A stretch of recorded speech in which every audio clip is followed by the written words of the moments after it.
bertemu kembali dalam Berita Semasa.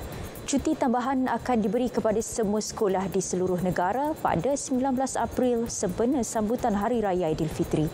Menteri Pendidikan Fadilina Sidik berkata keputusan dibuat bagi membolehkan guru dan ibu bapa yang bertugas di negeri lain merentas negeri bagi membuat persiapan menyambut Aidilfitri.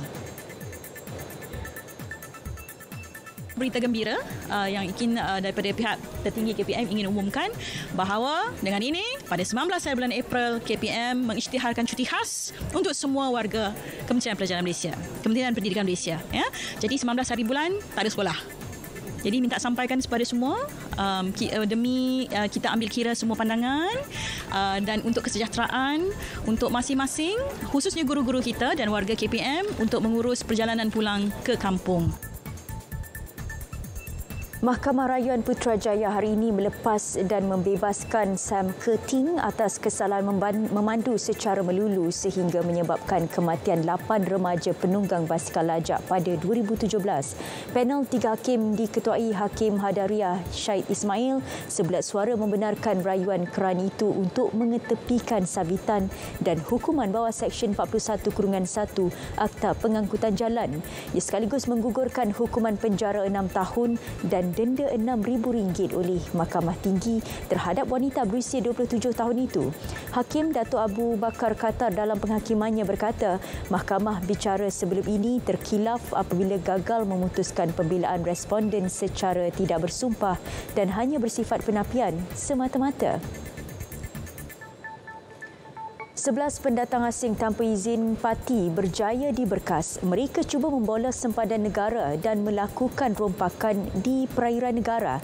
Pemangku pengarah Zon Maritim Tanjung Sedili, Komander Maritim Muhammad Najib Sam berkata kedua-dua kejadian berlaku di Tanjung Setapa, Kota Tinggi pada Ahad dan Isnin. Tangkapan pertama melibatkan 5 lelaki yang hendak masuk ke negara ini melalui laluan tidak sah.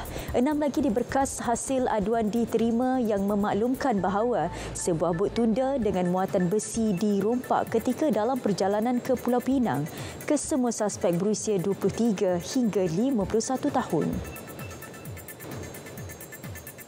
Sekurang-kurangnya 216 rakyat Palestin cedera dalam pertempuran dengan tentera Israel di tenggara Bandar Nablus, tebing barat semalam. Seramai 22 orang ditembak dengan peluru getah manakala puluhan lagi terhidu gas pemedih mata yang dilepaskan rejim itu. Pertempuran tercetus selepas 7 menteri, 20 ahli parlimen dan lebih 17,000 peneroka negara haram Israel menganjurkan perarakan menuju pos Avata. Justru penunjuk perasaan Palestin mengibarkan bendera melaungkan slogan menentang Israel. Sementara itu, jurucakap Presiden Palestin Nabil Abu Rudainih dalam satu kenyataan menegaskan Palestin mengutuk perarakan itu. Pencerobohan peneroka itu tidak mengubah hakikat bahawa ia adalah tanah Palestin dan haknya akan terus kekal walaupun dipaksa dengan kekerasan senjata. Kira-kira 1,700 penduduk Chiang Mai menyaman kerajaan kerana pencemaran udara teruk yang menyelubungi utara Thailand semasa musim menebang dan membakar di ladang. Mereka mendakwa Perdana Menteri Prayut Chan-o-cha dan 2 pihak berkuasa negeri tidak mengambil tindakan mencukupi untuk mengekang pembakaran itu. Plaintiff termasuk aktivis, ahli akademik dan rakyat yang bimbang mengenai kesihatan mereka.